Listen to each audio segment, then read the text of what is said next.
قادریم نارغیا غوث اعظم می زنم قادریم نارغیا غوث درود پاک پڑھیں اللہم صلی علی سیدنا و مولانا محمد المعدن الجود والکرم والہ و اصحابہ اجمعین و بارک وسلم۔ غوث پاک کے فضائل، ان کے مناقب، ان کے کمالات بے شمار۔ بس اعلیٰ حضرت کا وہ شعر سمجھنے کے لیے کافی ہے کہ سر بھلا کیا کوئی جانے کی ہے کیسا تیرا، اولیاء ملتے ہیں آنکھیں وہ ہے طلبہ تیرا۔ اس سے پیشتر آپ نے حضور غوث پاک کے متعلق سماعت کیا۔ غوث پاک کون؟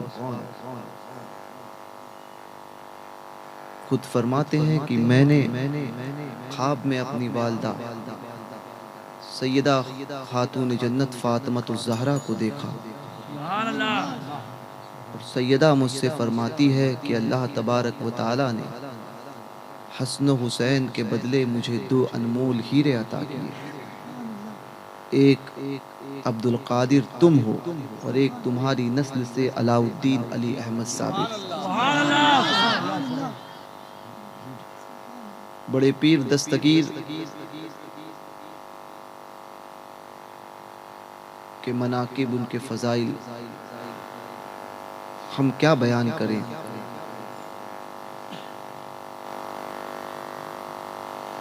زندگیاں ختم ہو جائے گی، لوگ بیان کر کے تھک جائیں گے، ان کے فضائل اور مناقب ختم نہیں ہوں گے، اس لیے کہ میرے امام نے فرمایا وَرَفَعْنَا لَكَ ذِكْرَكَ کا ہے سایہ تجھ پر، بول بالا ہے تیرا ذکر ہے اونچا تیرا، بول بالا ہے تیرا ذکر ہے اونچا تیرا۔ خود فرماتے ہیں قد فنا عبد القادر وما بقا الا جسد جد، عبد القادر کب کا فنا ہو گیا، اب جو باقی ہے وہ اس کے جد کریم کا جسد ہے۔ یہ حضور غوث پاک کے فضائل ہیں۔ آپ کے شہزادگان میں سیدنا عبد الوہاب جیلانی میرے جد کریم، اور سیدنا عبد الرزاق تاج الدین عبد الرزاق جیلانی فرماتے ہیں ایک مرتبہ خانقاہ شریف میں حضور غوث اعظم رضی اللہ تبارک و تعالی عنہ جلوہ افروز تھے، آپ کی بارگاہ میں دودھ پیش کیا گیا، آپ دودھ نوش فرما رہے تھے، اچانک آپ نظروں سے اوجھل ہو گئے، غائب ہو گئے۔ ہمارے سامنے سے کوئی نظروں سے اوجھل ہو جائے، یہ ہمارے لیے بہت تعجب کی بات ہوگی، غوث پاک کے شہزادگان کے لیے، اور جنہوں نے غوث پاک کے شب و روز کو دیکھا ہو، ان کے لیے کوئی تعجب کی بات نہیں۔ وہ جانتے تھے کہ غوث پاک ہے ہی اس منصب پر فائز، جب چاہے ظاہر ہوں، جب چاہے غائب ہو جائے۔ حضرت عبد الرحمن تفسونجی رحمۃ اللہ تعالی علیہ اپنے مریدین کے درمیان جلوہ افروز تھے، انہوں نے فرمایا کہ میرا مقام اولیاء میں ایسا ہے، بعد میں آپ کے شہزادے عبد الرحمن تفسونجی کے صاحبزادے سے غوث پاک کی شہزادی کا نکاح بھی ہوا، تو میرا مقام اولیاء میں ایسا ہے جیسے پرندوں میں باز پرندہ آپ نے دیکھا نہیں ہوگا یا دیکھا ہوگا تو بہت کم، بہت اونچائی پہ اڑتا ہے، سب سے بلند اڑتا ہے اور بہت تیزی سے اڑتا ہے، پرندوں میں باز مریدین تھے۔ وہ آج کے پیر نہیں تھے جو کچھ نہیں ہوتے اور اپنے آپ کو سب کچھ بتاتے ہیں، وہ اس دور کے تھے جس دور میں ہر خانقاہ میں ایک اللہ کا ولی نظر آتا تھا، کیونکہ خانقاہیں موجود تھی، خامخائیں نہیں، سمجھے۔ وہ اولیاء کاملین میں سے حضرت عبد الرحمن تفسونجی رحمۃ اللہ تعالی علیہ تفسونج کے رہنے والے تھے۔ مریدین سے کہا، اور واقعی صاحب کرامات، صاحب کشف اور بڑے اونچے مرتبے کے ولی کامل تھے، لوگوں میں ان کی ولایت مشہور تھی۔ مریدین سے کہا کہ میرا مقام اولیاء میں ایسا ہے جیسے فرشتوں، جیسے پرندوں میں باز۔ اس محفل میں غوث پاک کے ایک مرید آئے ہوئے تھے جو تفسونج کا سفر کیے ہوئے تھے کچھ تجارت کی غرض سے۔ انہوں نے جب عبد الرحمن تفسونجی کا ذکر سنا تو ان سے ملاقات کے لیے وہ پہنچے تو محفل میں بیٹھے تھے، اچانک ان کی زبان سے یہ بات نکلی۔ وہ چادر کمبل اوڑھے ہوئے تھے، کمبل پوش تھے، غالباً نام حضرت عمر تھا ان کا، مجھے اس وقت یاد نہیں ہے۔ بہجت الاسرار میں سید احمد شیخ، بہجت الاسرار میں یہ روایت موجود ہے۔ اچھا ماشاءاللہ۔ تو کمبل اوڑھے ہوئے تھے۔ جیسے ہی انہوں نے یہ کہا، عبد الرحمن تفسونجی کے محفل میں غوث پاک کے وہ مرید جو ہے وہ کھڑے ہوئے پیچھے تھے، اچانک کھڑے ہوئے تو جھٹکے سے کھڑے ہوئے تو ان کا کمبل جو ہے وہ ان کے کاندھوں سے، ان کے جسم سے نیچے گرا اور فرمایا، اے شیخ اپنی زبان پہ لگام دو کہ آپ کا مقام شیخ عبد القادر جیلانی سے بھی بلند ہو گیا، آپ نے یہ کیا کہا؟ بتائیے کسی پیر کی موجودگی میں، اور جب وہ پیر اپنے مریدوں کے حلقے میں ہو اور کوئی اس کی بے ادبی کر دے تو پھر اس کا حال کیا ہوگا؟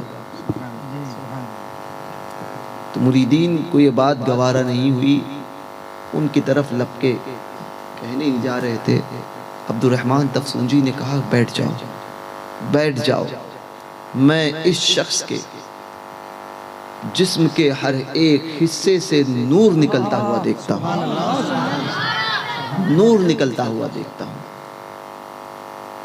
پوچھا گیا، ان سے کہا کہ آپ کمبل تو اوڑھیے۔ مریدین بیٹھ گئے، ان سے کہا کمبل تو اوڑھیے۔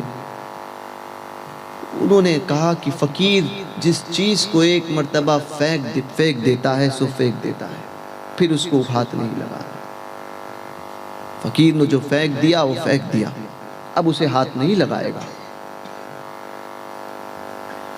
وہیں سے خانقاہی سے انہوں نے آواز لگائی اپنی بیوی کو، ان کی بیوی کا نام غالباً فاطمہ تھا، آواز لگائی اور فرمایا، فاطمہ میرا کمبل دو۔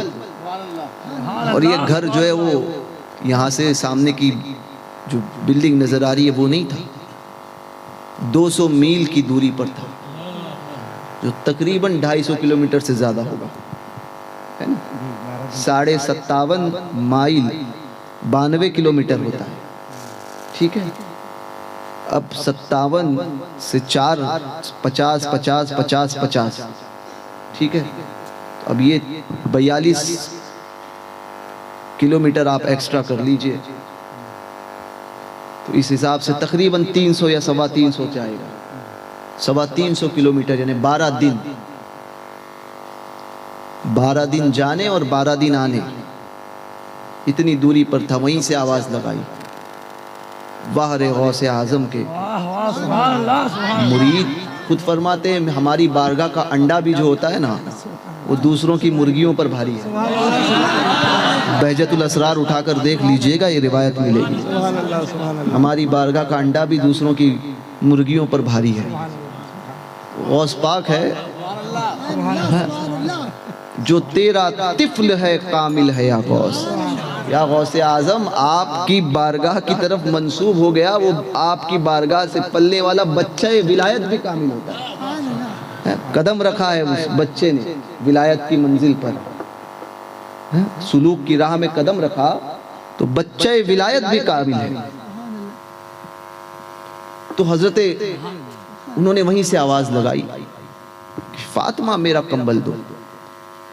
یہ تو ایک کمال کی آواز لگانا، دوسرا کمال یہ کہ پہنچی پہنچی 12 دن کی مسافت ہے، 200 میل کی مسافت پر 12 دن کا سفر۔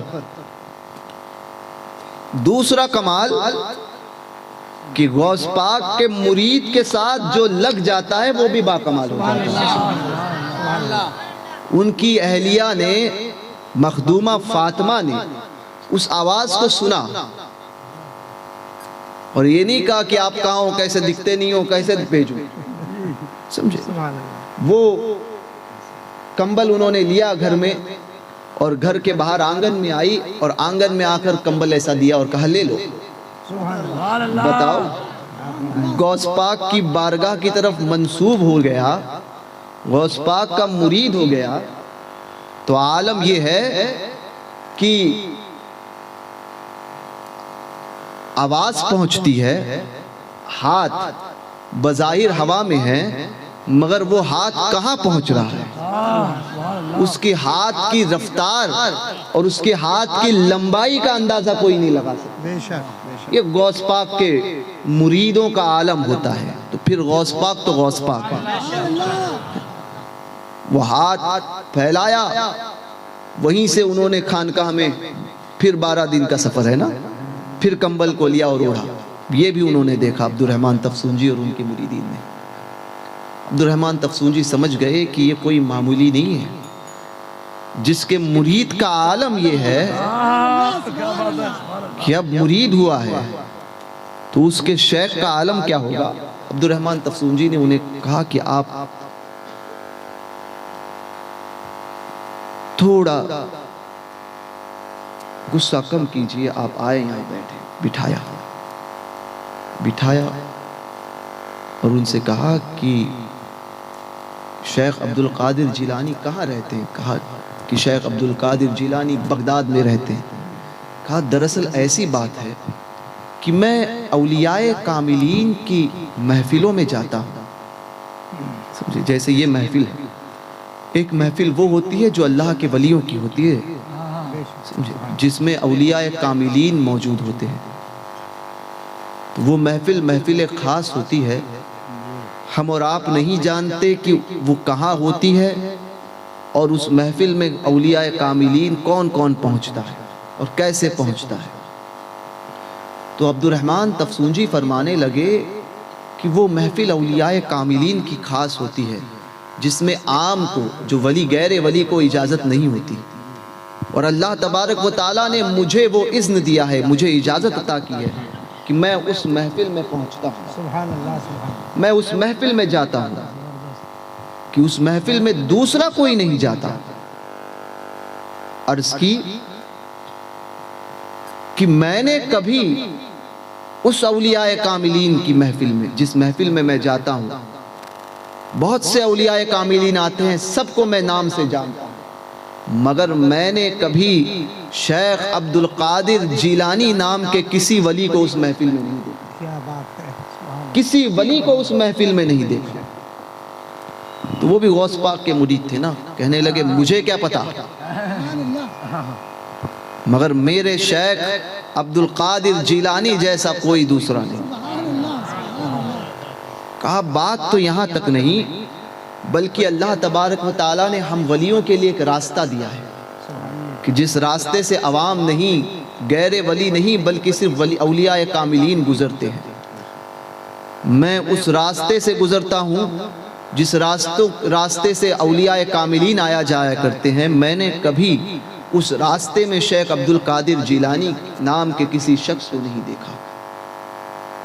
فرمایا کہ فقیر نے جو کہہ دیا سو کہہ دیا، آپ خود پتا کریں۔ یہاں پر عبد الرحمن تفسونجی نے اپنے 2 مریدین کو بھی روانہ کیا کہ جاؤ، کیونکہ معاملہ ایسا نہیں ہے کہ جس کو سمجھا جائے، جاؤ بغداد جاؤ اور شیخ عبد القادر جیلانی رضی اللہ تعالی عنہ، شیخ عبد القادر جیلانی کے پاس جا کر ان کا معاملہ پتا کرو کہ وہ ہے کون اور کیسے معاملات ہیں۔ اب اور یہ سوالات ہیں، وہ سوالات ان سے پیش کرو۔ اب حضور عبد الرحمن تفسونجی کے وہ 2 مریدین نکلے، سفر طے کیا تفسون سے بغداد کا۔ یہاں حضور غوث انہوں نے روانہ کیا عبد الرحمن تفسونجی نے اپنے 2 مریدین کو. یہاں حضور غوث پاک کچھ لکھ رہے تھے اور علم کا عالم حضور غوث پاک کے ایسا تھا کہ ایک دن میں 500 فتاوے استفتے آتے تھے, سب کے جواب دیتے تھے. بیک وقت 4 مذاہب پہ فتوے دیتے تھے. یہ علم تھا حضور غوث اعظم رضی اللہ تبارک و تعالیٰ عنہ کا. لوگ کہتے ہیں کہ صوفیہ الگ ہوتے ہیں, علماء کی راہ الگ ہے. امام شافعی سے کسی نے پوچھا کہ ولی عالم ولی ہوتا ہے؟ تو امام شافعی جواب دیتے ہیں کہ اگر عالم ولی نہیں تو دنیا میں کون ولی ہے؟ تو یہاں مراد عالم ربانی ہے. اور اللہ تبارک و تعالیٰ کسی کو دوست بنانے کا ارادہ فرماتا ہے تو سب سے پہلے اسے علم عطا فرماتا ہے. اب یہ علم وہ کسبی عطا فرمائے, کسبی سے اس کے مقدر میں ہو یا حبیب علم, یہ اللہ تبارک و تعالیٰ کے فضل و کرم پر. کوئی ایسے بھی ہوئے کہ جن کو اللہ تبارک و تعالیٰ نے اپنے کرم سے علم لدنی عطا کیا, جیسے ماضی قریب میں حضرت سیدنا عبدالعزیز دباغ رضی اللہ تعالیٰ. آپ نے حضرت تیغ علی شاہ سرکار کا نام سنا ہوگا. مظفر پور میں سرخائی شریف بڑے پائے کے بزرگ تھے. وہ بھی اسی طرح سے علم لدنی سے سرشار تھے. حضرت تیغ علی شاہ سرکار, بہت سے بزرگ ہوئے ہیں. حضرت شاجی شیر میاں پیلی بھیتی نقشبندی رحمت اللہ تعالیٰ علیہ. بہرکیف حضرت غوث پاک یہاں پر لکھ رہے تھے. آنکھ اٹھائی, نظر اٹھائی اور اپنے 2 مریدین سے کہا تفسون سے عبد الرحمن تفسونجی کے 2 مریدین چلے ہیں اور ان کے یہ سوالات ہے اور یہ لباس پہنا ہوا ہے اور اس مقام پر وہ تمہیں ملیں گے. تم یہاں سے روانہ ہو, ان کے اس مقام پر پہنچو اور اسی مقام پر ان سے ان کے سوالات کے جوابات دو اور انہیں روانہ کرو. باہر غوث اعظم, ایک تو یہ کہ وہاں سے انہوں نے بھیجا یہ جان رہے ہیں, کتنوں کو بھیجا یہ جان رہے ہیں, کیا لباس پہنا ہوگا, کیا حلیہ ہوگا یہ جانتے ہیں, اور پھر وہ کہاں پر پہنچیں گے اور تم سے ملاقات کہاں ہوگی یہ بھی جان رہے ہیں. ایک تو تھا ماضی اور ایک تھا مستقبل. ماضی کی خبر یہ دی کہ وہ نکل چکے, یہ لباس ہوگا, یہ حلیہ ہوگا. مستقبل کی خبر کی تمہیں یہیں ملیں گے, اس مقام پر ملیں گے. غوث پاک کی نگاہ کہاں نہیں پہنچتی تھی. ارے جہاں کسی کی نگاہ نہیں پہنچتی وہاں غوث پاک دیکھ پاتے ہیں. تو حضور غوث پاک نے ان کو روانہ کیا. جہاں نشاندہی فرمائی تھی وہیں پر ان سے ملاقات ہوئی. انہوں نے انہیں روکا. عبد الرحمن تفسونجی کے مریدین کو کہا کہ آپ تفسون سے آ رہے ہیں, عبد الرحمن تفسونجی کے مریدین ہیں؟ کہا جی. کہا کہ ہمیں شیخ عبد القادر جیلانی نے بغداد سے بھیجا ہے. اب بتائیے حیرت کی انتہا کیسی رہی ہوگی. یہ وہ دور نہیں تھا کہ فون کر دیا بول دیا کہ ہم آ رہے ہیں, یا یہ نہیں تھا کہ نکال لیے اور بھیج دیا. سمجھے, یہ میڈیا نہیں چلتا تھا. اولیاء کاملین کا یہ میڈیا پاورفل ہوتا ہے, یہ میڈیا. اس لیے ہم کہتے ہیں اس دنیا کو سجاؤ, سمجھے, اس کو پاورفل کرو تو پھر آپ کو اس کی ضرورت نہیں پڑے گی کہ لے کر گھوم رہے ہیں. یہ پاورفل ہونا چاہیے.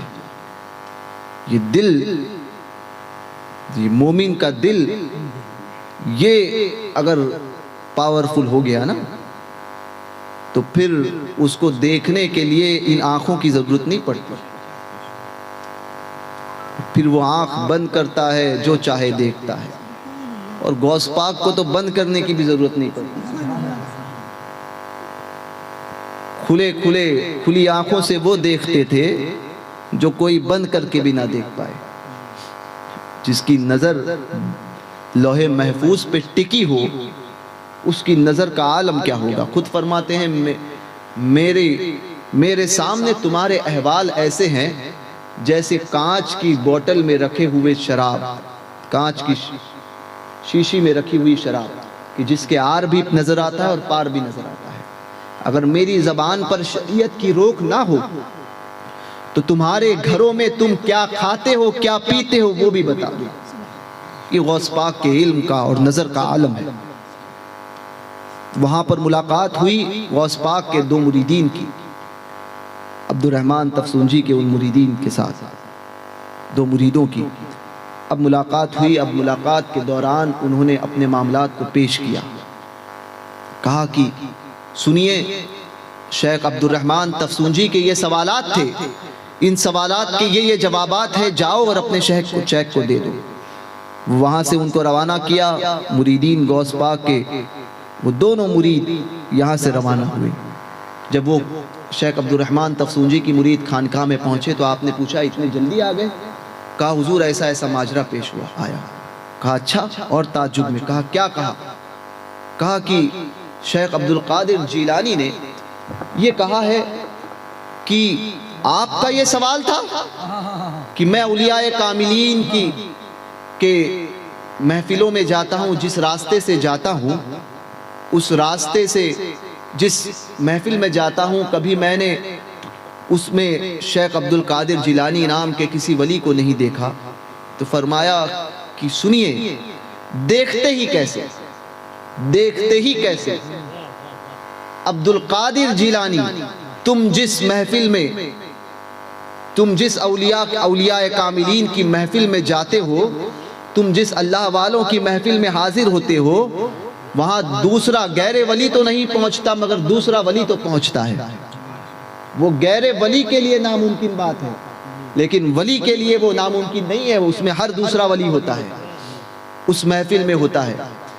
مگر عبد القادر جس محفل میں جاتا ہے اس محفل میں کوئی دوسرا ولی شریک نہیں ہوتا، وہ تنہا ہوتا ہے۔ اور تمہارا یہ سوال تھا، ہم نے اس راستے پر دیکھا تو شیخ عبد القادر جیلانی کو کبھی نہیں پایا۔ کہا تم جس راستے سے گزرتے ہو اس راستے سے ہر دوسرا ولی گزرتا ہے۔ عبد القادر جس راستے سے گزرتا ہے اس راستے سے دوسرا کوئی نہیں گزرتا۔ عبد القادر جیلانی جس راستے سے گزرتا ہے اس راستے سے دوسرا کوئی نہیں گزرتا۔ اور تم جس اللہ کی محفل کی بات، ولیوں کے محفل کی بات کرتے ہو، تم دیکھتے کیسے؟ عبد القادر جب چلتا ہے تو اللہ تبارک و تعالی اس کے ارد گرد اتنے حجاب لگا دیتا ہے کہ کوئی دوسرا اس کو دیکھ نہیں پاتا، تمہیں پتہ بھی نہیں چلتا کہ عبد القادر جیلانی تمہاری محفل میں کب آیا اور کب آ کر نکل گیا۔ اور پھر کہا کہ تمہارا یہ سوال تھا، یہ سوالات کے جواب دیے۔ اور پھر اب یہ تو سوالات تھے عبد الرحمن تفسونجی کے جس کے جوابات غوث پاک نے دیے تھے۔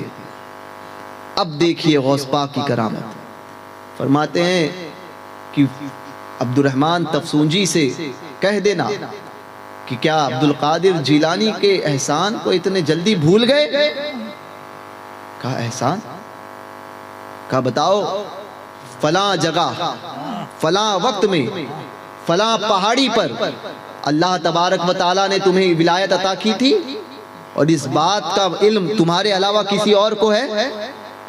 کہا نہیں، کسی اور کو نہیں۔ یہ بات تو میں نے آج تک کسی پر ظاہر نہیں کی کہ فلاں وقت میں فلاں پہاڑی پر فلاں دن مجھے اللہ تبارک و تعالیٰ نے اس جگہ پہ ولایت عطا کی، میں نے آج تک کسی کو نہیں بتایا۔ فرمایا کہ جس کے وسیلے سے تمہیں ولایت عطا ہوئی تھی وہ بھی عبد القادر جیلانی تھا۔ اور پھر کہا کہ جب تمہیں ولایت عطا ہوئی تھی تو تمہیں ایک کاسہ دیا گیا تھا جس کاسے پہ سورہ اخلاص لکھی ہوئی تھی، قل هو اللہ شریف۔ تو وہ کاسہ آپ کے پاس ہے یا نہیں؟ اور اس کا علم کسی اور کو ہے؟ کہا بے شک وہ کاسہ میرے پاس ہے اور اس کا علم کسی اور کو نہیں۔ اور تمہیں جب ولایت ملی تھی تو تمہارے سر پر امامہ باندھا گیا تھا۔ کہا اس کا علم کسی اور کو ہے؟ کہا نہیں۔ کہا جس کے ہاتھ سے وہ کاسہ تمہیں ملا تھا وہ بھی عبد القادر جیلانی ہے، اور جس نے تمہارے سر پہ دستار باندھی تھی وہ بھی عبد القادر جیلانی ہے۔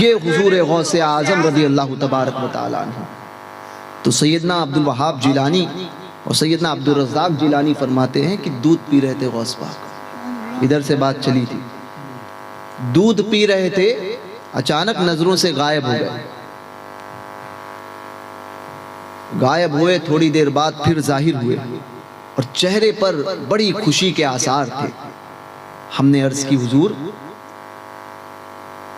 یہ خوشی کے آثار آپ کے چہرے پر نمایاں ہے، اس کا سبب کیا ہے؟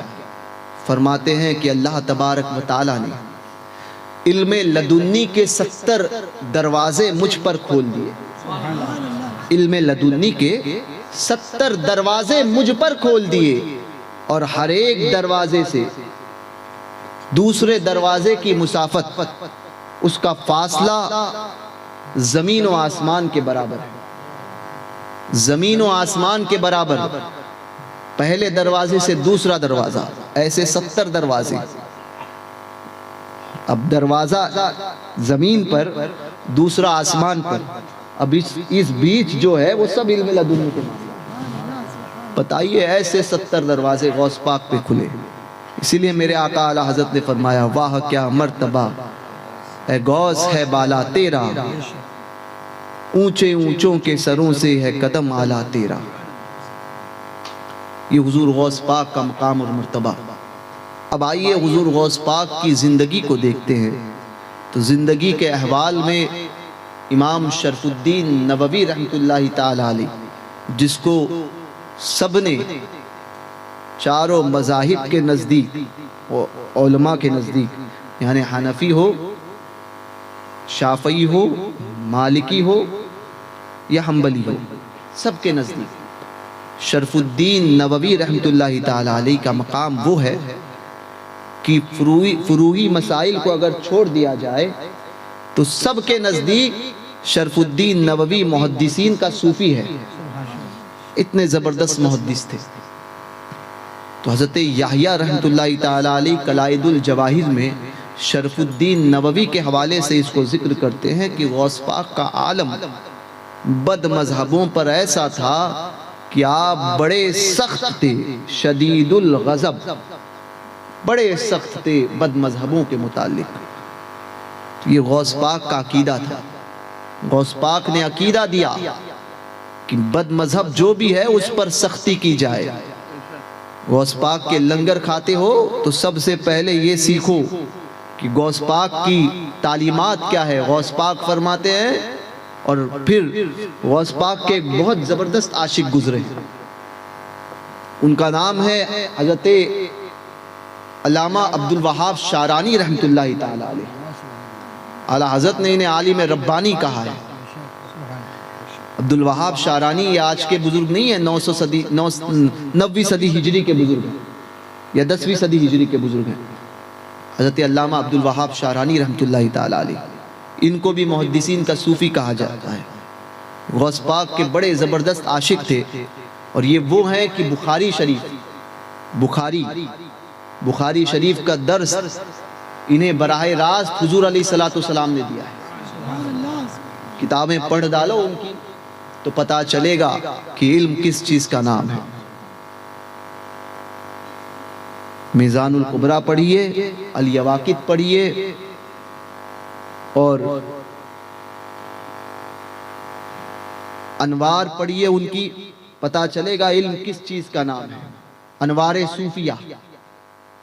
صوفیہ پڑھیے، پتا چلے گا۔ تو حضرت عبدالوہاب شعرانی رحمت اللہ تعالی علیہ نے الیواقت الجواہر، الیواقت میں آپ لکھتے ہیں کہ اپنے عقیدے کو کھل کر بیان کرو۔ پہلے ہی باب میں کھولو گے نا، مقدمہ جو ہے اسی میں لکھا ہے اپنے عقیدے کو کھل کر بیان کرو اور اعلانیہ بیان کرو، اس لیے کہ جس کا عقیدہ تمہارے مخالف ہوگا وہ تم سے دور ہو جائے گا۔ کھل کر بیان کرو لکھتے ہیں، اور پھر لکھتے ہیں اگر پھر اور تمہارے عقیدے میں کوئی کمی ہوگی تو پھر کوئی صحیح تمہارے عقیدے کی اصلاح کر لے گا۔ یہ دونوں باتوں کا ذکر انہوں نے کیا کہ اگر کوئی خرابی ہوگی تو تمہاری اصلاح ہو جائے گی، اور کوئی غیر ہوگا تو وہ تمہارا عقیدہ سن کر تم سے دور ہو جائے گا. تو عقیدے میں ایسے مضبوط رہو. یہ غوث پاک نے ہمیں بتایا. عقیدے میں کمپرومائز کرنے کا نام جو ہے وہ غوث پاک کے مریدین میں اپنے آپ کو شمار کرنے. غوث پاک کا سچا مرید تو وہ ہوتا ہے جو عقیدے کے عقیدے میں کوئی کمپرومائز نہیں کرے. وہ غوث پاک کا سچا مرید ہے. تو اس بات کو سمجھو. آج حالات ہمارے سامنے ہیں. حالات اتنے بگڑ رہے ہیں اور اگر اب بھی ہم نہیں سنبھلے. لوگ کہتے ہیں حالات بگڑ رہے ہیں, حالات خراب ہیں, تو ہمیں آج کل جو ہے وہ سب سے مل کر رہنا چاہیے. میں نے کہا مل کر رہنے سے مراد کیا ہے؟ تو کہنے لگے ہر ایک سے. میں نے کہا یہ اسلام کا مجازی نہیں ہے. لوگ کہتے ہیں رد نہیں ہونا چاہیے. ایک مجاز بن چکا ہے کہ کسی کا رد مت کرو. اسلام, میں نے کہا اسلام نے ہمیں مجاز دیا. اسلام میں سب سے پہلے جب ہم کلمہ پڑھتے ہیں لا الہ الا اللہ, نہیں کوئی معبود سوائے اللہ کے, سب سے پہلا رد ہم اسی وقت کرتے ہیں. سب کی نفی سوائے اللہ کے. پہلے نفی ہے پھر اقرار ہے. پہلے انکار کی کوئی معبود نہیں, پھر اقرار ہے سوائے اللہ کے. اسلام یہ بتاتا ہے. تو یہ رد نہیں ہے, یہ رد نہیں ہے. آج لوگ کہتے ہیں کہ نہیں وہ ایسا نہیں ہونا چاہیے.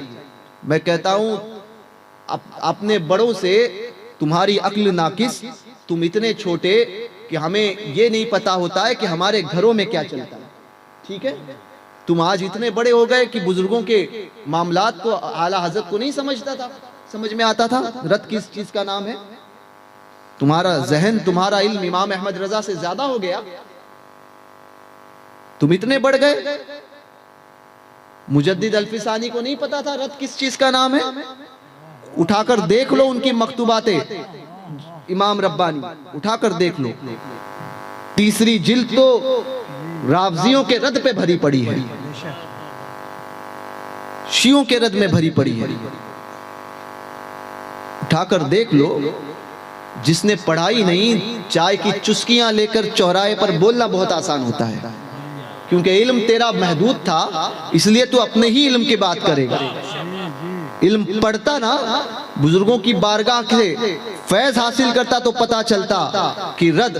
حضرت شیر بے اہل سنت مولانا حشمت علی خان رحمت اللہ تعالی علیہ فرماتے ہیں کہ جو منصب, جو مقام مجاہدے سے یعنی چلہ کشی سے انسان طے نہیں کر سکتا, جہاں چلہ کشی سے طے کرنے میں اتنا وقت لگ جائے گا, حضور کے دشمنوں کا رد کرو اس سے پہلے اس منصب پہ پہنچ جائے گا, اس سے پہلے پہنچ جائے گا. مصلحت, لوگ کہتے ہیں نہیں حکمت سے کام. میں نے کہا حکمت تم سرکاروں سے زیادہ تم حکمت سمجھتے ہو, بزرگوں سے زیادہ تمہیں حکمت سمجھ میں آتی ہے. بدر میں صحابہ نے یہ نہیں کہا کہ نہیں حکمت سے ہونا چاہیے, ملاقات جو ہے وہ ساتھ میں ہونی چاہیے. نا 313 تھے اور مقابلے میں 1000 تھے. 2000 یا 1000 کتنے, 1000 تھے, 313 تھے. صحابہ میں یہ نہیں کہا کہ نہیں حکمت ہونی چاہیے. وہ جانتے تھے ہم نے جس نبی کا کلمہ پڑھا ہے نا, جس نبی کا کلمہ پڑھا ہے اس کلمے میں اس نبی نے ہمیں سکھا دیا ہے لا الہ الا اللہ, نہیں کوئی معبود سوائے اللہ کے. پہلے ہی بات میں رد کیا. اسلام اس کی تعلیم دیتا ہے. سمجھے, میٹھا میٹھا ہپ ہپ کڑوا کڑوا تھو تھو والا معاملہ نہیں ہے. سیکھیے, دین اس کا نام نہیں ہے کہ اس کو بھی آنے دو اس کو بھی آنے دو, یہ بھی صحیح اور یہ بھی صحیح, یہ نہیں ہے دین. دین اس کا نام ہے سب غلط ایک صحیح, یہ اس کا نام دین ہے. سمجھے, وہ لوگ کہتے ہیں نا کہ نہیں حضور نے تو سب کو, حضور نے, آج کل یہ ہوتا ہے کہ میرے آقا علیہ السلام کے احادیث سے کچھ حدیثیں نکالتے ہیں لوگ اور کہتے ہیں دیکھو حضور نے کیسے لوگوں سے محبت فرمائی. میں نے کہا ٹھیک ہے وہ بھی تو حدیثیں بتاؤ کہ حضور نے کفاروں کو قتل کرنے کے لیے کہا ہے؟ یہ نہیں حدیثیں دکھتی تمہیں؟ وہ بات نہیں سمجھ میں آتی کہ میرے آقا نے فرمایا من سب نبیا فاقتلوا، یہ نہیں حدیث یاد آتی؟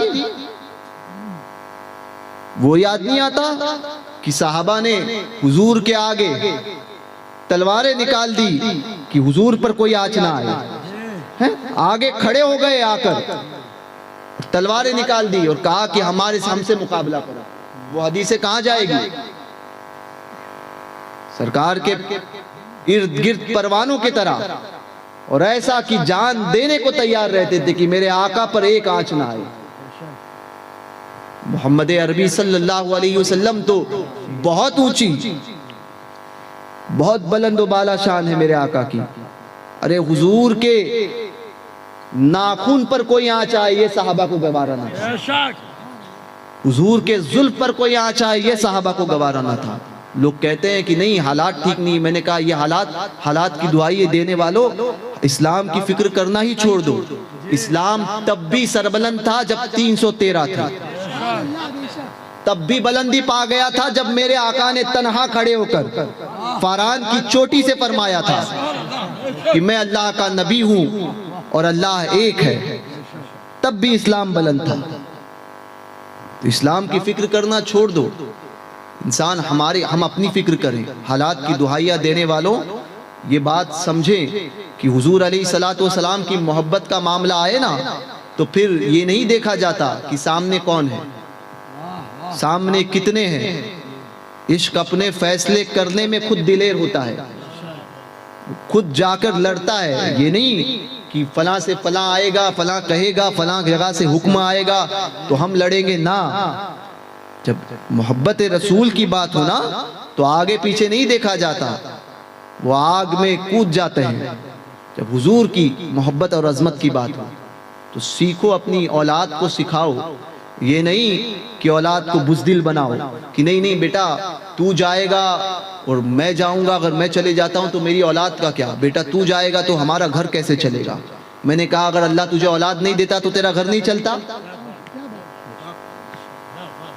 تو نہیں تھا تو تیرا گھر نہیں چلتا تھا؟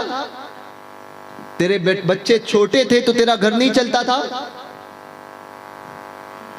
اولاد ماں باپ کو کھلاتی ہے، یہ ذہن کب سے بنایا آپ نے؟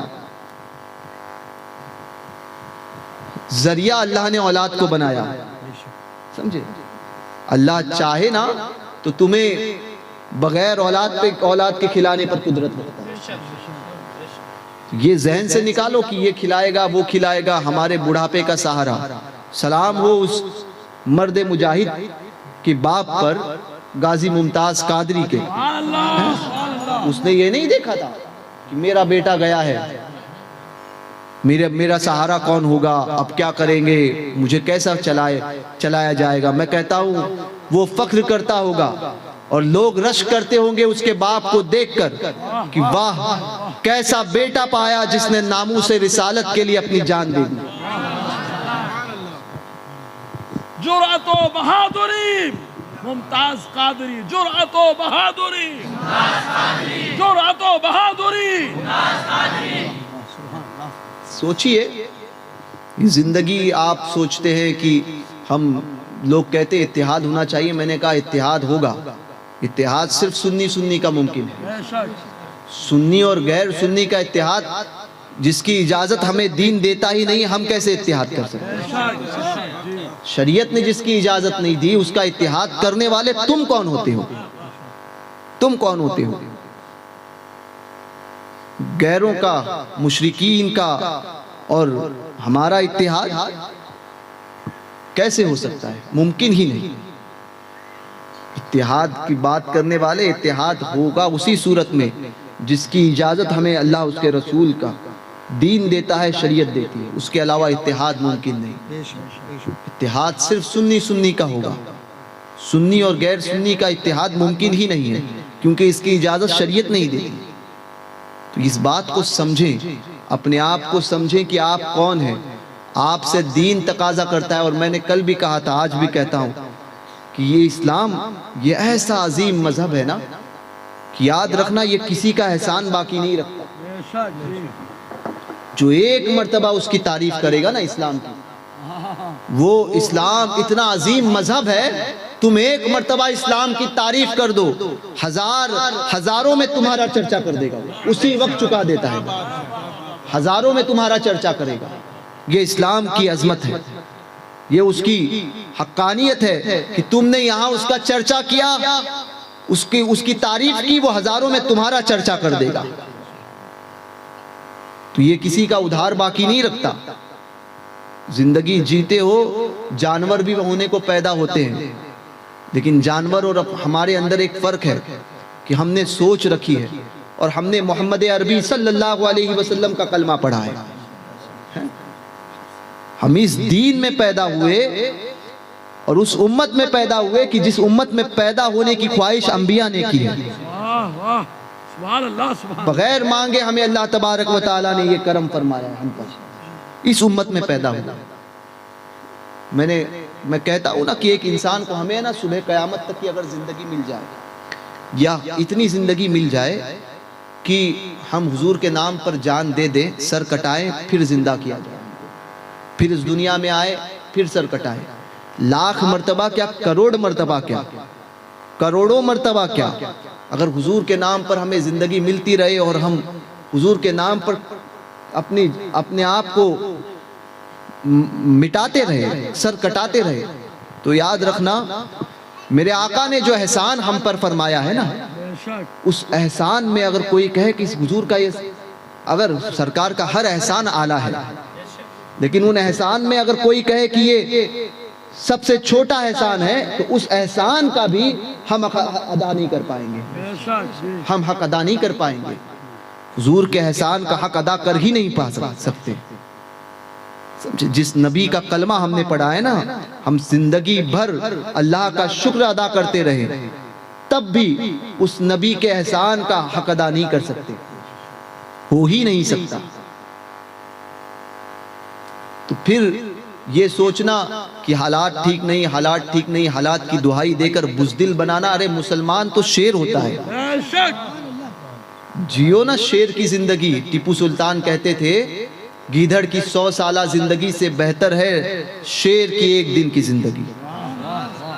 موت تو کل بھی آئے گی، پرسوں بھی آئے گی، 4 دن بعد بھی آئے گی، اب بھی آئے گی. مرنا تو ہے نا، مرو تو ایسا بن کے مرو کہ لوگ دیکھے، جب جائیں تو وہ عالم ہو کہ فرش پر دھومے مچے وہ مومن صالح ملا، عرش سے ماتم اٹھے وہ طیب و طاہر گیا.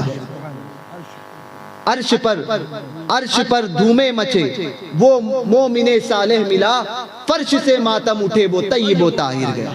ایسا بن کے جاؤ، اس طرح سے بن کر جاؤ کہ لوگ دیکھ کر تمہیں تمہاری موت کو رشک کرے. یار مرنے کو تو سب مرتے ہیں، کوئی یاد نہیں رکھتا، مگر کچھ ایسے ہوتے ہیں کہ جن کی موت کو بھی جو ہے وہ لوگ یاد کرتے ہیں. ماضی قریب میں حضور تاج الشریعہ کو دیکھ لیں، نسلوں کو بتایا جائے گا، آنے والی نسلوں کو، کہ واہ، وہ دیکھنے والے رشک کریں گے کہ ہم تھے اس جنازے میں، ہم تھے اس جنازے میں، کہ ہم نے دیکھا ہے یہ مجمع تھا، یہ مجمع تھا. موت تو ایسی ہوتی ہے، جو موت نہیں، جو حقیقت میں زندگی ہے. بن کے تو ایسا جاؤ. میں یہ نہیں کہتا کہ آپ جو ہے وہ سب کچھ چھوڑ دو، مگر جہاں نبی کی محبت کی بات آئے نا تو یقیناً سب کچھ چھوڑو. حضور کے عظمت کے معاملے میں کمپرومائز کرنا مت سیکھو. ممبروں سے بھی میں عرض کروں گا کہ بیان کیا جائے حضور کی عظمت پر، حالات کی دہائی نہ دی جائے. لوگ کہتے ہیں ٹرسٹی سخت ہیں، میں نے کہا ٹرسٹی سخت ہیں، ٹرسٹی ٹرسٹ خادم ہے مسجد کا، وہ خدا نہیں ہے. مسجد تمہارے مقدر میں جو اللہ نے لکھا ہے وہ تم کو پہنچے گا. ڈرنے کی کس سے ضرورت ہے؟ بولو تو حق بولو، یہ نہیں کہ اس کے سامنے گئے تو ایسی بات، اس کے سامنے گئے تو ایسی بات. نہ بولو تو ڈنکے کی چوٹ پر بولو، ڈرو کسی سے نہیں، کھلاتا رب ہے، زندگی کا مالک رب اور موت کا مالک بھی رب ہے۔ اللہ چاہے گا تبھی موت آئے گی، ورنہ کوئی لاکھ مارنے کو چاہے کچھ نہیں ہوتا۔ حضرت فاروق اعظم رضی اللہ تبارک و تعالیٰ عنہ سے آج لوگ سپاہی لے کر گھومتے ہیں، سمجھے سمجھے کہ ہمارے ساتھ میں یہ ہے، ہمارے ساتھ میں وہ ہیں۔ فاروق اعظم امیر المومنین، 22,000 مربع میل پر جن کی حکومت پھیلی، 22 لاکھ مربع میل پر جن کی حکومت پھیلی ہو، وہ امیر المومنین۔ ان سے کسی نے کہا حضور آپ اپنے ساتھ کوئی محافظ کیوں نہیں رکھتے؟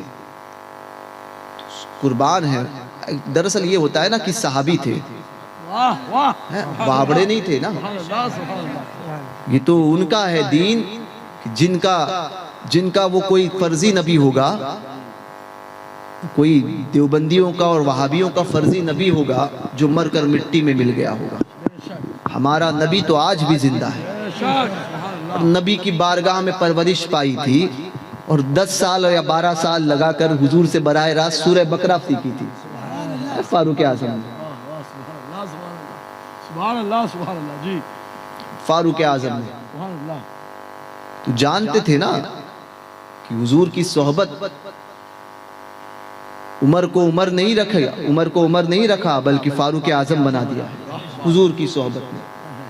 تو کہا حضور کے فیض یافتہ تھے نا، تو پوچھا گیا کہ آپ اپنے ساتھ میں محافظ کیوں نہیں رکھتے؟ فرمایا کہ میری محافظ موت ہے، میری محافظ موت ہے۔ واہ واہ واہ زبردست۔ کسی نے کہا حضور موت؟ کہا ہاں میری حفاظت موت کر رہی ہے۔ کہا کیسے؟ کہنے لگے کہ مجھے کوئی مار نہیں سکتا جب تک میری موت لکھی نہ ہو، واہ واہ کیا بات ہے۔ اور ساری دنیا بچانے پر آ جائے تو مجھے کوئی بچا نہیں سکتا اگر میری موت لکھی ہوئی۔ موت آنی ہے تو اپنے وقت پر آ کے رہے گی۔ تو حفاظت تو انسان کی موت کرتی ہے نا۔ جذبہ پیدا کرو حضور کی محبت کا، یہ نہیں کہ آج مرنا اسی وقت ہے جب آپ کو موت آنی ہے، اسی وقت مرو گے، مگر سبب بدل سکتے ہیں، اسباب بدل سکتے ہیں۔ اب یہ آپ کو چننا ہے کس سبب سے آپ جاتے ہو، کس سبب سے جاتے ہو۔ اگر حضور کے عشق میں گئے تو پھر قبر میں لہرائیں گے تا حشر چشم نور کے، جلوہ فرما ہوگی جب طلعت رسول اللہ کی، وہ عالم ہوگا، وہ عالم ہوگا۔ تو ویسے بن کر جاؤ، زندگی مختصر ہے، یہاں پر لڑائی، آپس میں کشیدگی، سمجھے؟ ہم تو صرف اسی کے چکر میں لگ گئے، کس کی ٹانگ کو کھینچا جائے، کس کے جھنڈے کو بلند کیا جائے، اسی چکر میں ہم رہ گئے۔ مسلک اعلیٰ حضرت کو سمجھنا ہے تو اتنا کافی ہے کہ انہیں جانا، انہیں مانا، نہ رکھا غیر سے کام، للہ الحمد میں دنیا سے مسلمان گیا۔ ایسے بن کر جاؤ، سمجھے؟ اس کے اندر ہمارے آپ کے خاندیشی میں، کیونکہ میرے دورے اس علاقے میں زیادہ ہوتے ہیں تو مجھے بھی کچھ باتیں آ گئی، تو خاندیشی میں کہتے ہیں کاڑیا کرنا، سمجھے؟ تو کاڑیا کرنے کی عادت چھوڑ دو،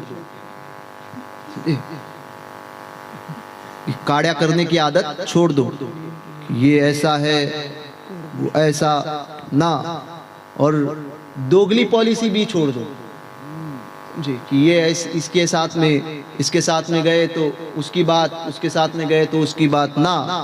مسلک اعلیٰ حضرت تو وہ ہے کہ جو بات کہتا ہے نا اس کا چاہنے والا وہ ڈنکے کی چوٹ پہ کہتا ہے، کھلے طور پر کہتا ہے، پیٹھ پیچھے پھس پھس نہیں کرتا، سمجھے؟ وہ یہ نہیں ہوتا کہ سٹیج پہ کچھ اور بات کہے اور سٹیج کے نیچے کچھ اور بات کہے۔ اعلیٰ حضرت کے چاہنے والے ڈنکے کی چوٹ پر بات کرتے ہیں، کمرے میں بھی وہی بات ہوگی جو سٹیج پہ بات کرتے ہیں۔ حالات کی دعائیاں ہم نہیں دیتے کہ حالات خراب ہیں، لوگ کہتے ہیں اصلاحی ہونی چاہیے، میں نے کہا یہ اصلاح نہیں ہے، سب سے بڑی اصلاح ہے، بے شک یہ اصلاح نہیں ہے، کہتے نہیں وہ اصلاحی تقریر ہونی چاہیے. میں نے کہا اس سے بڑی اصلاح کیا ہوگی؟ عقیدہ جب سنورے گا تب عمل تمہارے کام آئیں گے نا. عقیدہ سنورے گا تب عمل کام آئیں گے. اور عقیدہ ہی سنورا نہیں اور کہو گے کہ سب عمل کرتے رہو تو تمہارے اعمال تمہارے منہ پہ مار دیے جائیں گے. اور یہ میں نہیں کرتا، نوری میاں سرکار کی سراج العوارف اٹھا کر دیکھ لو. نوری میاں سرکار کی سراج العوارف فی وصایا والمعارف اٹھا کر دیکھ لو. نوری میاں نے کہا ہے مفتی اعظم کے پیر و مرشد اور اعلیٰ حضرت کے مرشد اجازت وہ فرماتے ہیں پہلے عقیدے کی اصلاح. سارے بزرگوں نے سب سے پہلے عقیدہ پلایا ہے، سمجھے؟ یہ نہیں کہ اس کو بھی آنے دو، نہیں وہ ہمارے ادھر تو یہ بھی آتا ہے، دیوبندی بھی معاذ اللہ آئے تو ہمارے بازو میں بیٹھے گا، اور معاذ اللہ وہابی بھی آئے تو اس کو بھی ہم ساتھ میں بٹھائیں گے. یہ نہیں ہوتا. وہ حضور تاج الشریعہ نے مجاز دیا، اور یہی مسلک اعلیٰ حضرت ہے کہ نبی سے جو ہو بیگانہ اسے دل سے جدا کر دے، پدر مادر برادر مال و جاں ان پر فدا کر دے. یہ مجاز ہے، یہ بریلی کا مجاز، اور یہ مسلک اعلیٰ حضرت ہے. یہ نہیں کہ اس کے پیچھے بھی چلے جائیں اس کے پیچھے بھی چلے جائیں، یہ آئے تو حاجی صاحب تمہاری بھی تعریف، حاجی صاحب تمہاری بھی تعریف. نہ، سرکار فرماتے ہیں فاروق کا کوئی دوست نہیں رہا صرف حق بولنے کی بنیاد پر. کوئی دوست نہیں رہا. کیوں؟ کیونکہ حق بولتے تھے. جی تو حق بولو گے تو یہ ہوتا ہے. سیدنا حذیفہ ابن یمان رضی اللہ تبارک و تعالی عنہ، حضور علیہ السلام سے حضرت حذیفۃ الیمان یا حذیفہ ابن یمان، انہیں وہ اسرار اور رموز حاصل ہوئے تھے نا کہ وہ لوگوں کو دیکھ کر پہچان جاتے تھے کہ کون مسلمان ہے اور کون منافق ہے، صرف دیکھ کر. حضور سے وہ علم انہیں حاصل ہوا تھا. تو سیدنا فاروق اعظم رضی اللہ تبارک و تعالی عنہ کا دور تھا. فاروق اعظم رضی اللہ تبارک و تعالی عنہ کا دور تھا. فاروق اعظم ان سے حذیفہ ابن یمان سے پوچھتے تھے، یا حذیفہ دیکھتے تھے کہ حذیفہ ابن یمان کون سے جنازے میں شریک ہے. اگر حذیفہ ابن یمان کو نہ دیکھتے تو نماز جنازہ نہیں پڑھاتے فاروق اعظم، ہے نا مفتی صاحب. اور یہ بھی تھا حضرت ایک مرتبہ سیدنا فاروق اعظم کی بارگاہ میں کچھ لوگ آئے اور کہا کہ حضور فلاں کا انتقال ہو گیا ہے، آپ نماز جنازہ پڑھا لیجئے. تو آپ نے فرمایا کہ بتاؤ یہ شخص کیسا تھا؟ لوگوں نے عرض کی، بولے حضور اچھا تھا. کہا اچھا یعنی کیسا تھا؟ کہا حضور بہت اچھا تھا. کہا اس سے مراد کیا ہے؟ میں پوچھ رہا ہوں کیسا تھا؟ لوگوں نے کہا حضور اتنا اچھا تھا کہ اس کا کوئی مخالف نہیں تھا. اللہ اکبر. فاروق اعظم نے فرمایا کہ کسی اور کو کہو میں اس کی نماز جنازہ نہیں پڑھاتا. آج کا کوئی ہوتا نا پلپلا تو کہتا اتنے اچھے کی نماز جنازہ پڑھانے کے لیے مولانا نے انکار کیا. مجاز لو فاروق اعظم سے. فاروق اعظم نے فرمایا کہ میں نہیں پڑھاتا. لوگوں نے عرض کی حضور کیوں؟ فرمایا اس کا کوئی مخالف نہیں تھا، اس کی دلیل ہے اس نے کبھی حق نہیں بولا. بے شک جی. اگر حق بولتا تو مخالف ضرور پیدا ہوتا. بریلوی مسلک اعلیٰ حضرت والوں کی مخالفت کرنے والے سمجھ جائیں کہ وہ فاروقی مجاز رکھتے ہیں. عمر فاروق اعظم کے غلام ہے نا، کہ وہ ڈنکے کی چوٹ پر بولتے ہیں. یہ نہیں پھس پھس کر کے جو کسی کمرے میں جا کر بات کریں. جو بات ہوتی ہے وہ ڈنکے کی چوٹ پر بولتے ہیں، سب کے سامنے بولتے ہیں. مسلک اعلیٰ حضرت، مسلک اعلیٰ حضرت. عشق محبت، عشق محبت، عشق محبت، عشق محبت. ہمارا معاملہ ویسا نہیں ہے کہ اس کو بھی خوش کرو اس کو بھی خوش کرو. ہم دنیا کو خوش کرنے نہیں آئے. ہم نے جس کو خوش کرنا ہے نا ہمیں اس کی رضا دیکھنی ہے. ہم نے خوش کرنا ہے حضور علیہ السلام کو، اپنے سرکاروں کو. دنیا کیا ہے؟ آج گالی دے گی کل بھول جائے گی، آج برا کہے گی. کوئی ساتھ ہو نہ ہو نا، ہم نے صرف اپنے سرکاروں کو راضی کرنا ہے اور اسی پر ہماری نگاہ ہے کہ تیری خاطر ذلیل ہونا ہے. تاج الشریعہ نے فرمایا تھا نا، تیری خاطر ذلیل ہونا ہے، تیری خاطر ذلیل ہونا ہے، تیری خاطر ذلیل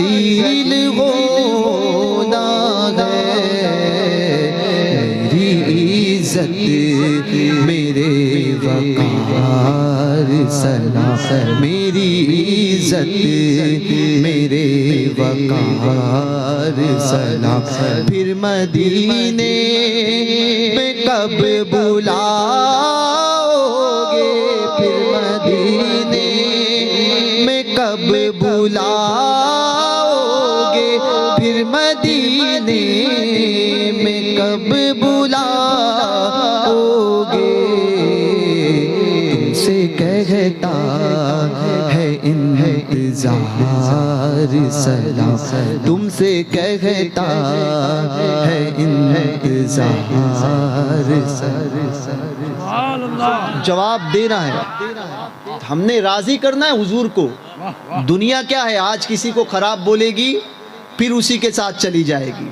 دنیا کی حیثیت، اور ہم تو سوچتے بھی نہیں ہیں، ہم نے اپنے جد کریم اپنے بابا سے یہ بات سنی ہے نا، ہمارے باپ داداؤں سے وہ بات منتقل ہوتے ہوئے ہمارے جد اعلیٰ کی پہنچی ہے، جس کو خلیفہ چہارم، امیر المومنین، خلیفۃ المسلمین، مولا المسلمین سیدنا علی ابن ابی طالب کرم اللہ تعالی وجہ الکریم، جن کا چہرہ چاند سے زیادہ روشن ہے، وہ علی، ان سے ہم نے سنا کہ ہم نے دنیا کو 3 بار طلاق دی ہے، تو ہم ان کی اولاد ہے نا، تو ہم نے تو یہ سیکھا ہے، اور علی کے ماننے والے بھی اسی پر عمل کرتے ہیں۔ ایک ہی مجلس میں دنیا کیا ہے، اس دنیا کی خاطر ہمیں جو ہے وہ دنیا کے کسی منسٹر کو اور اس کے کیا کہتے ہیں، میں صاف کہتا ہوں نا، اس پرائم منسٹر، اس دلال کو راضی نہیں کرنا ہے، دلوں کو راضی کرنا نہیں ہے ہمیں، نہ ان کے جوتے چاٹنے والوں کو، نہ ایسوں کو کہ جن کو دین کا نام لیتے ہیں تو ان کے چہرے بگڑ جاتے ہیں، ایسوں کو راضی نہیں کرنا ہے، ہم نے راضی کرنا ہے حضور کو۔ ہم تو صرف وہی دیکھیں گے کہ میرے آقا ہم سے کس طرح سے راضی ہو جائے۔ یہ دنیا کیا ہے، آج برا کہے گی کل بھول جائے گی، اور کون سا ہمیں یہاں رہنا ہے، کون سا ہمیں یہاں رہنا ہے، ہم آج یہاں کل کہیں اور، کل کہیں اور، پرسوں کہیں اور، چلتے رہے گا سفر، اور کہیں نہ بھی جائے تب بھی یہی بات کہیں گے، اپنے گھر میں بیٹھیں گے تب بھی یہی بات کہیں گے کہ جب جائیں گے نا تو یہ اطمینان ہمیں ہوگا کہ حضور گنہگار تھے، سیاکار تھے، بدکار تھے، سرکار کے قدموں میں لپٹ کر کہیں گے حضور سیاکار تھے، بدکار تھے، گنہگار تھے، بڑے جرم ہم سے ہوئے، مگر حضور اور اپنے سرکاروں سے عرض کریں گے کہ جیسے بھی تھے ہم نے کبھی اپنے سرکاروں کے معاملے میں غداری نہیں کی، ہم ہمیشہ وفادار بن کر رہے، ہم نے غداری نہیں کی، یہ بات ہم اس اطمینان رہے گا اب اس دنیا سے جائیں گے تو کہ ہم وفادار بن کر گئے، اور اللہ اسی وفاداری کے ساتھ دنیا سے اٹھائے، سرکاروں کی وفاداری کے ساتھ، ایمان کے ساتھ، ورنہ یہ دنیا تو آج اس دنیا نے کس کو چھوڑا ہے؟ ارے جو دنیا نبی کے سگے نواسوں کی نہ ہوئی، ان سے وفا نہ کی اس دنیا نے، تو پھر ہم اور آپ اس سے امید لگاتے ہیں کہ آپ ہم سے اور ہم آپ سے وفا کریں، یہ کیسے ہو سکتا ہے؟ اس دنیا سے وفا کی امید ہی بے وقوفی ہے۔ تو راضی کرو اپنے سرکاروں کو، حق بولنا سیکھو، ڈنکے کی چوٹ پر بولنا سیکھو، ڈرو مت۔ ممبر پر خطیب جب ہوتا ہے تو میں اکثر کہتا ہوں اس ممبر کا تقدس پامال مت ہونے دینا، یہ اس ممبر کا تقاضا ہے کہ بولو تو حق بولو، یہ ممبر تقاضا کرتا ہے، علم علماء کی گردنوں میں امانت ہے، حدیث پاک ہے، علم علماء کی گردنوں میں امانت ہے، اگر اس نے فتنہ ظاہر ہو اور اس نے اپنے علم کو چھپایا فتنے کے ڈر سے، تو حدیث پاک کا مفہوم ہے کہ اس پر اللہ کی لعنت، اللہ کے ربیوں کی لعنت، فرشتوں کی لعنت اور تمام مخلوق کی لعنت ہے۔ یہ ہے علم حاصل کیا ہے تو علم حاصل بھی اس لیے کرو تاکہ اللہ اس کے رسول کی رضا حاصل ہو جائے۔ پیٹ کیا ہے؟ پیٹ تو یہ ممبر سے پیٹ نہیں پلتا. پیٹ تو آپ کہیں پہ بھی حمالی بھی کر لو گے نا تو پیٹ پال لو گے. اور آج کا دور تو اتنا آسان ہوا ہے نا, اتنا آسان ہے. یہ پرانا دور نہیں ہے کہ پہلے جو ہے مشقتیں کرنی پڑتی تھی. آج جو ہے وہ میں کہتا ہوں نا کہ کوئی 100 روپیہ کمانا کسی کے لیے کوئی بڑی بات نہیں ہے, اگر وہ کمانا چاہے تو. ہاں, اگر نہ کمانا چاہے تو پھر اس کے لیے بہت بڑی بات ہے. اگر وہ کمانا چاہے, مزدوری کرے, 100 روپیہ تم روز کے مل جائیں گے. میں کہتا ہوں گوشت نہیں کھاؤ, کھاؤ دال روٹی, مگر کھاؤ نا تو یہ کھانا, سمجھے, یہ حلال کا کھاؤ, حلال کا. یہ سود خوری اور یہ حرام طریقے سے پیسہ, اس کا حق مار لیا, اس کا حق مار لیا, تو پھر کہتے ہیں اولاد نافرمان ہو گئی. تو یاد رکھنا, حرام کا کھاؤ گے تو اولاد نافرمان ہی ہوگی. حلال کا کھاؤ تو اپنی اولاد کو پھر دیکھو اور خود کو دیکھو کیسے دین پہ مر مٹنے کا جذبہ پیدا ہوگا. یہ بنیاد ہے. تو پیسے کے لیے اپنے ضمیر کو مت بیچو, ضمیر کا سودا مت کرنا.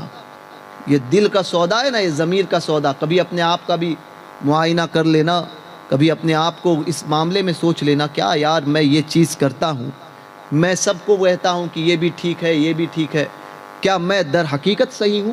کبھی اپنے آپ کو بھی کہنا, پوچھنے کسی اور سے نہیں جانا. آپ کا ضمیر اگر زندہ ہوگا نا, زندہ ہے, تو وہ خود کہے گا کہ نہیں یہ تو نے غلط کیا ہے, غلط کیا ہے. حضور کا کلمہ پڑھتے ہو اور پھر شادیوں میں اس کے ساتھ اس کو بلاتے ہو جو حضور کا گستاخ ہے, حضور کا گستاخ ہو, اس کو بلاتے ہو, اس کے ساتھ شادیاں کرتے ہو. ہاں, ہماری قوم تو یہاں تک کہ اگر ایک امام منع کر دے کہ میں کسی بد مذہب کا نکاح نہیں پڑھاؤں گا, تو دوسرا کہتا ہے کہ نہیں اس کو نہیں, میں پڑھا دیتا ہوں. میں نے کہا یہی حضور کی محبت کا تقاضا ہے, یہی تقاضا ہے. 100 200 روپے 500 1600 2000 روپے کے لیے اپنے ایمان کا سودا کرتے ہو, حضور کے ساتھ غداری کرتے ہو, اور پھر وفاداری کی امید کرتے ہو کہ بخشے جاؤ گے. مار دیے جائیں گے تمہارے منہ پہ تمہارے اعمال. اور آج کوئی گالیاں بکے, قبر میں سمجھ میں آئے گا کہ جیتا کون اور ہارا کون. برا لگتا ہو تو برا لگے اس کو, قبر میں سمجھ میں آئے گا کہ جیتا کون اور ہارا کون. پتا چلے گا حشر کے دن جب حضور کی شفاعت کے لیے ترسیں گے نا وہ لوگ, تب سمجھے میں آئے گا کہ کیا کون جیتا اور کون ہارا. آج تو کہہ کر بچ سکتے ہو, یہ کہا لوگ کہتے ہیں آپ اپنی طرف سے بولتے ہو. میں نے کہا ہم اپنی طرف سے بولتے ہی نہیں ہیں, ہم وہی بولتے ہیں جو سرکاروں نے ہم تک پہنچایا. جاہلوں کے وہ اور ہوں گے جو علم کو چھپا دیں. ہم نے جو سیکھا وہ ظاہر کیا, ہم چھپاتے نہیں ہیں. جو سیکھا, جو علم ظاہر کرنا کا حکم ہے, اس کو ظاہر کیا, ظاہر کرتے ہیں. تو یہ نہیں 500 روپے 2000 100 روپے کے لیے اپنے ایمان کا سودا کرتے ہو, اور اس لیے کہ ہماری مسجدیں چلی جائے گی, ہمارا منبر چلا جائے گا, ہمارا شہر چلا جائے گا. اور وہ لوگ جو سختی کرتے ہیں کہ تم نے نہیں پڑھایا تو نکال دیں گے, میں پوچھتا ہوں تمہیں حق کس نے دیا؟ شریعت مطہرہ میں دخل کا حق تمہیں کس نے دیا؟ ارے شریعت تو وہ عظمت والا قانون ہے کہ جس قانون میں تبدیلی رد و بدل کرنے کا اختیار کسی کو نہیں سوائے مصطفیٰ کے. شریعت میں رد و بدل کرنے کا اختیار اللہ اس کے رسول کے کسی کو نہیں ہے. صحابہ دنیا میں سب سے ممتاز طبقہ ہے, انبیاء کے بعد میں اس جیسی کوئی دوسری جماعت نہیں ہے اور ہو بھی نہیں سکتی. وہ اصحاب کتنا بلند مقام کہ کوئی کتنا بھی بڑا ولی بن جائے مگر صحابی کے درجے تک نہیں پہنچ سکتا. کوئی احد پہاڑ جتنا سونا خیرات کرے اور صحابی ایک مٹھی جو خیرات کر دے, تب بھی اس کی ایک مٹھی جو کا مقابلہ احد پہاڑ جتنا سونا خیرات کرنے والا نہیں کر سکتا. وہ اصحاب رسول ہے, وہ صحابی. ارے وہ صحابی جن کو حضور نے فرمایا میرے سارے کے سارے صحابہ حق پر ہیں، وہ اصحاب رسول۔ اب بتائیے حضور کے اصحاب ہیں، حضور کے شب و روز دیکھے ہیں، اگر کوئی کہے کہ آپ کو اختیار، کہ آپ حضور کے حلال کو حرام کر دے، صحابی کہیں گے یہ اختیار صرف مصطفیٰ کا۔ کیا بات ہے! ارے جب صحابی کے اختیار سے باہر ہے شریعت میں مداخلت جو ہے وہ تصرف کرنا، تو پھر تم کہو گے کہ تم کرو گے، تمہارے حساب سے شریعت چلے گی، تم طبیعت تمہارے حساب سے تم کہو گے ہماری طبیعت جیسی ویسے شریعت میں چلیں، تو یہ نہیں ہو سکتا۔ شریعت اس چیز کا نام ہے، میرے ابا کہتے تھے کہ شریعت ایک تلوار ہے جو نہ حسب دیکھتی ہے نہ نسب، جس کی گردن اس کے نیچے آتی ہے سب کو کاٹتی چلی جاتی ہے۔ یہ شریعت کا منصب، شریعت کا مقام ہے۔ وہ مصطفیٰ کا اختیار ہے کہ شریعت میں رد و بدل کرے، تبدیلی لائیں، سب کے لیے بیک وقت ایک وقت میں ہر مرد کے لیے 4 عورت کا رکھنا جائز ہے، مگر میرے مصطفیٰ کا اختیار کہ سب کے لیے 4 ایک وقت میں جائز، حضرت علی کے لیے حرام فاطمۃ الزہرا کی حیات میں، زبردست ہے جی۔ مومنوں کے لیے، مرد کے لیے سونا پہننا حرام، حضرت سراخہ کے لیے اجازت، حالت جنابت میں مسجد میں داخل ہونا سب کے لیے منع، مولا کائنات کے لیے اجازت۔ یہ مصطفیٰ کا اختیار ہے۔ شرعی کوئی بات ہو جائے، جب قاضی کے سامنے پیش کیا جائے تو 2 گواہی، صرف زنا میں 4 ہے، باقی سب میں 2۔ یہ اسلام کا، مصطفیٰ کا اختیار۔ حضور کی بات کی تصدیق کرے بغیر کہے تو مصطفیٰ اس صحابی کو اجازت دے کہ تمہاری تنہا کی گواہی 2 کے برابر۔ یہ مصطفیٰ کا اختیار۔ تو سمجھیے ان باتوں کو، شریعت مطہرہ میں مداخلت نہ کرنا، ورنہ جو کرے گا، آج تو تو نے اپنی منمانی کر لی، مگر کل جائے گا اسی میں کہتا ہوں 3x6 کے فلیٹ میں، وہی 3x6 کا فلیٹ تیرے لیے تیار ہے اور سب کے لیے ہے، اسی میں جاؤ گے تو پھر سمجھے گا کہ حقیقت کیا تھی۔ حقیقت جیتا کون اور ہارا کون، یہ اس وقت سمجھے گا آپ کو۔ اسی لیے دین کا معاملہ ہو تو اپنی عقل کے گھوڑے نہیں دوڑانا۔ جب بات سرکاروں کی ہو، لوگ کہتے ہیں کہ نہیں یہ مولویوں کے جھگڑے ہیں، مولویوں کے جھگڑے کہتے ہیں ان سب چیزوں کو۔ کوئی دین کی بات بتائے تو کہتے ہیں یہ مولویوں کے جھگڑے ہیں۔ میں نے کہا حضور علیہ الصلوۃ والسلام نے مسجد نبوی سے نام لے کر منافقین کو نکالا تھا، بد مذہبوں کو نکالا تھا نا، جو کلمہ پڑھتے تھے، حضور کا کلمہ پڑھتے تھے مگر دل میں نفاق رکھتے تھے، سامنے کچھ اور پیٹھ پیچھے کچھ اور۔ منافق کو نکالا تھا نام لے کر۔ میں نے کہا تھا کہ حضور کو نہیں پتا تھا، تب کسی نے نہیں کہا، وہ صحابہ تھے نا۔ یہ دین ہے، دین میں مداخلت نہ کرنا، ورنہ نسلیں تباہ ہوتی ہے۔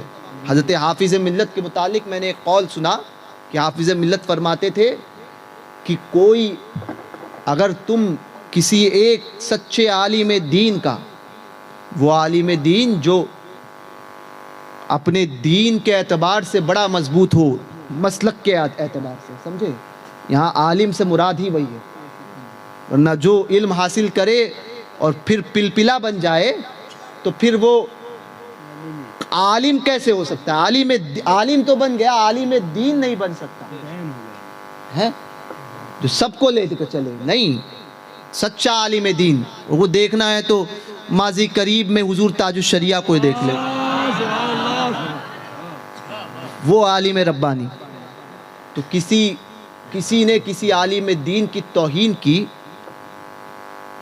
اس کو برا کہا، تو حافظ ملت فرماتے تھے اس کی 10 پشتوں میں کوئی عالم نہیں بنے گا، کوئی عالم نہیں بنے گا۔ 10 نسلیں اس کی، 10 پشتیں جو ہے نا، 10 نسلیں اس کی علماء عالم بننے سے خالی رہے گی۔ تو یہ تو ایک عالم کی توہین، اور حضور کی گستاخی برداشت کر کے سوچتے ہو کہ ہم ایمان پر مریں گے، یا حضور علیہ الصلوۃ والسلام کے دشمنوں کے ساتھ میں اٹھنے بیٹھنے کو اور جو اس کے ساتھ میں کھانے پینے اور رشتہ داریوں کو کرنے کے بعد میں یہ سوچتے ہیں کہ نہیں نہیں ایسا کچھ بھی نہیں ہے، یہ تو مولوی کے جھگڑے ہیں۔ میں کہتا ہوں آج تمہیں جو بولنا ہے بولو، آج سنتے تھے سننے والے کل دیکھ لیں گے کہا ہوا تیرا، قیامت میں تمہیں سب کچھ سمجھ میں آئے گا۔ جس کو تم اتنا ہلکا لیتے ہو نا کہ نہیں اس دن دیکھ لیں گے، ایک آدمی کہنے لگا نہیں ہم دیکھ لیں گے ہمارا معاملہ ہے، میں نے کہا تو نے جو یہ کہہ دیا نا کہ ہم دیکھ لیں گے ہمارا معاملہ ہے، تو جس کو ہلکا سمجھتا ہے اولیاء کاملین اس قیامت کا ذکر سنتے تو روتے تھے۔ قیامت تو بہت دور ہے۔ سیدہ عائشہ ام المومنین فرماتی ہے کہ ہمارے سامنے جب دجال کا ذکر ہوتا نا، حضور جب دجال کا ذکر کرتے تو ہم سے روٹیاں نہیں پکتی تھی۔ ام المومنین فرماتے ہیں ہم سے روٹیاں نہیں پکتی تھی، اور تم کہتے ہو کہ ہم قیامت میں سب کچھ دیکھ لیں گے۔ تکبر کس چیز کا؟ پیسوں کا۔ اور اگر پیسہ آنے کے بعد میں کسی کے پاس پیسہ آ جائے اور حضور کی وہ وفاداری چھوڑ دینا، تو میں کہتا ہوں اس سے بہتر ہے غریب رہنا۔ غریب رہنا۔ غریبوں یاد رکھنا اللہ نے تمہیں غریب ضرور بنایا ہے، مگر تم سے بڑا امیر بھی کوئی نہیں، کہ تمہارے پاس وہ ہے جو کسی اور کے پاس نہیں، ایمان تمہارے پاس ہے۔ تو اپنے ایمان کا سودا نہیں کرنا۔ پیسہ آ گیا تو پیسے کی بل پر یہ سمجھ سکتے ہو کہ ہم جو چاہے کریں گے۔ یاد رکھنا یہ پیسہ جو ہے ہاتھ کا میل ہے، آج تمہارے پاس ہے، تکبر کرو گے تو اللہ تبارک و تعالی تمہیں کہیں ذلیل کر کے وہ پیسہ تم سے چھین کر کسی اور کو نہ دے دے۔ تو پیسے پر گھمنڈ مت کرنا، یا یہ مت سمجھنا کہ ہمارے پاس پیسہ ہے تو ہم جو چاہے کریں گے۔ اللہ کی خفیہ تدبیر سے ڈرو۔ اگر آج پیسہ ہے تو ضروری نہیں ہے کہ وہ کل بھی رہے گا۔ اللہ جب دینا جانتا ہے، اور جب تم نے اس کا استعمال صحیح نہیں کیا نا اور پھر دین کے معاملے میں مداخلت کی، تو یاد رکھنا وہ رب تم سے چھیننا بھی جانتا ہے، تمہیں کہیں کا نہیں چھوڑے گا۔ پھر حالات پر روتے ہیں کہ نہیں ایسا کیوں ہوا، ہمارے ساتھ ہی ایسا کیوں۔ تو اپنے اعمال کا بھی جائزہ لو۔ تو سنیوں اپنے اندر پہلے تو اتحاد اور مسلک کے معاملے میں مضبوط، مسلک اعلیٰ حضرت کے متعلق ٹناٹن بن کر رہو۔ کسی سے کمپرومائز مسلک کے معاملے میں نہیں ہوگا، دین کے معاملے میں کمپرومائز کرنا مت سیکھو۔ اور یہ کہ ایسے بن کر رہو، اور ایسے بن کر رہو کہ انہیں جانا انہیں مانا، نہ رکھا غیر سے کام، للہ الحمد میں دنیا سے مسلمان گیا۔ ایسے بن کر رہو، پلپلے بن کر نہیں، ٹناٹن سنی بن کر رہو۔ ممبر سے بھی وہی بولو جو دین و شریعت ہو، جو فرمان ہو، جو مسلک اعلیٰ حضرت ہو، اسی کو بیان کرو، اسی کو بیان کرو ممبروں سے بھی، اور اسی کا ساتھ دو۔ اللہ تبارک و تعالیٰ کہنے سننے سے زیادہ عمل کی توفیق عطا فرمائے۔ اس وقت ہم جو سوچ رہے ہیں نا کہ ہمارے ساتھ ہم ایک خواب غفلت میں ہیں، اس خواب غفلت سے جاگو اور دنیا کا جائزہ لو کہ تمہارے ساتھ اور کیا کیا ہونا باقی ہے۔ مشرکین کفاروں کے معاملات کو دیکھو کہ وہ تمہارے ساتھ میں کیسا برا سلوک کرنے پر تلے ہیں۔ تو اس لیے اپنے آپ میں سب سے پہلے تو عشق رسول بیدار کرو۔ جس دن عشق رسول بیدار ہوگا نا، قسم خدا کی آپ یہ نہیں دیکھو گے کہ سامنے کون ہے، صرف یہ دیکھو گے کہ جو دین کے مقابلے میں، جو اسلام کے مقابلے میں، اور جو نبی اور سرکاروں کے مقابلے میں آئے گا، اب اس کو نہیں چھوڑنا ہے۔ بے شک یہ آپ دیکھو گے۔ عشق رسول پیدا کرو، عشق رسول پیدا کرو، کیونکہ مرنا ہے، اور مرنا سب کو ہے۔ آج نہیں تو کل جانا ہے، مگر جاؤ تو یہ اطمینان ہو کہ یا رسول اللہ آپ کا وفادار بن کر آیا ہوں، غدار بن کر نہیں۔ حضور آپ کا، ارے کبھی انسان جو ہے وہ کسی سیٹ کو خوش کرنے کے لیے سب کچھ کرتا ہے، جو پسند ہوتا ہے، جو آپ کسی سے محبت کرتے ہو نا، اگر کوئی اپنی بیوی سے محبت کرتا ہے تو وہ اس کے لیے سب کچھ کرتا ہے۔ کوئی اپنی ماں سے محبت کرتا ہے تو ماں کو جو چیز پسند ہے وہ کرتا ہے۔ کبھی سوچو اور یہ سوچتا ہے جس سے محبت کرتا ہے کہ میرے محبوب کے چہرے پر مسکراہٹ آ جائے. کبھی سوچو ہم کوئی ایسا عمل تو کریں کہ حضور مسکرا دے. کوئی ایسا عمل تو کریں کہ میرے آقا خوش ہو جائیں. اگر میرے آقا کے زبان مبارک پر تمہارا نام آ گیا یا تمہارا نام سن کر حضور مسکرا دیے، قسم خدا کی تمہاری زندگی بھی کامیاب ہو جائے گی اور آخرت بھی کامیاب ہو جائے گی. صرف حضور مسکرا دیے تو سیکھو، حضور کی محبت میں جینا سیکھو اور حضور کی محبت میں مرنا سیکھو. زندگی کو کامیاب اگر کرنا ہے تو یہی ایک راستہ ہے کہ انہیں جانا، انہیں مانا، نہ رکھا غیر سے کام. للہ الحمد میں دنیا سے مسلمان گیا. نوجوانوں اپنی ذمہ داری کو سمجھو. ایک نشے کی عام لہر دوڑی ہے جو کفاروں کی طرف سے ایک خاص طور پہ کہ اس نسل کو برباد کرنے کا ایک ایجنڈا بنایا گیا ہے. تو اس سے بچو. سب سے پہلے تو نمازوں کی پابندی، 5 وقتہ نمازوں کی پابندی. کسی حال میں کہیں پر بھی نماز نہ چھوٹنے پائے، اس کا ہر حال میں خیال رکھیں. نمازوں کی پابندی کریں. اپنی زندگی میں انقلاب لانے کی کوشش کریں. دوران گفتگو اگر مجھ سے کوئی غلطی ہوئی ہو کہ جس پر ایسے الفاظ نکلے ہو جس پر شریعت کی گرفت ہو یا غیر شرعی کلمات میری زبان سے نکلے ہو، تو میں حاضرین مجلس کی موجودگی میں، ان علماء اور سادات کی موجودگی میں ان کو گواہ بنا کر آپ سب کو کی موجودگی میں توبہ کرتا ہوں. اور میری کسی بات پر، غیر شرعی بات پر آپ نے بھی حامی بھری ہو تو آپ بھی میرے ساتھ مل کر پڑھیں. استغفر اللہ ربی من کلی ذنب واتوب الیہ لا الہ الا اللہ محمد الرسول اللہ صلی اللہ علیہ وسلم. تو عمل لہر کے سنی مسلمانوں، جاگو، اپنے اندر بیداری پیدا کرو. بیداری پیدا کرو حضور کے عشق کے مسئلے میں، ناموس کے مسئلے میں اپنے اندر بیداری پیدا کرو. السلام علیکم ورحمۃ اللہ وبرکاتہ.